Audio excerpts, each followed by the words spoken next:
TikTok operates different than the other socials, and they're about 2 steps ahead of everyone. That's not very far. They're definitely the other socials are definitely constantly changing to kind of match what they're doing.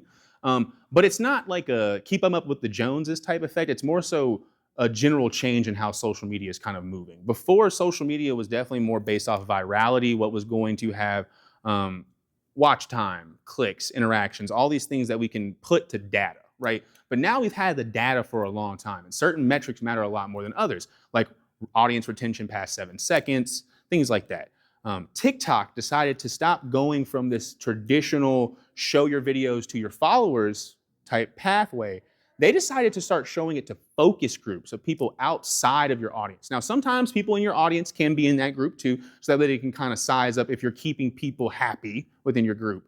But they're going to show about your video to maybe 100, 200, 300 people, and then based off of the metrics on that, that's what they decide if they're going to send it up further. Now, it's not that cut and dry. There are a million other intangibles like your account health. Do you have flagged videos? Going through and making sure all those things are cleaned up and that your account's clear. All that will affect your visibility a lot. So you're saying, so the old thought of you being in your bubble on social media is that's kind of being... Oh, it's very much gone, very much gone. If anything, I would argue they are forcing you to get outside of your bubble, and people in your bubble actually might see your stuff less than someone who serially watches your stuff but doesn't follow you. I've seen that a lot, especially on TikTok.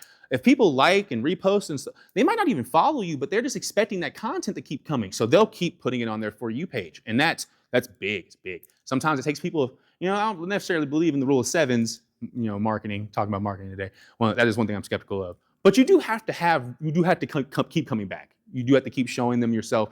And you do have to bonify yourself in the minds of the shopper or the reader or the buyer. They're not going to trust you until they've seen your face a few times. So it definitely, that's why TikTok's awesome though, right? I'm in Kickstarter, right? When we want to try and launch a book, we're trying to get as many eyes on it as possible.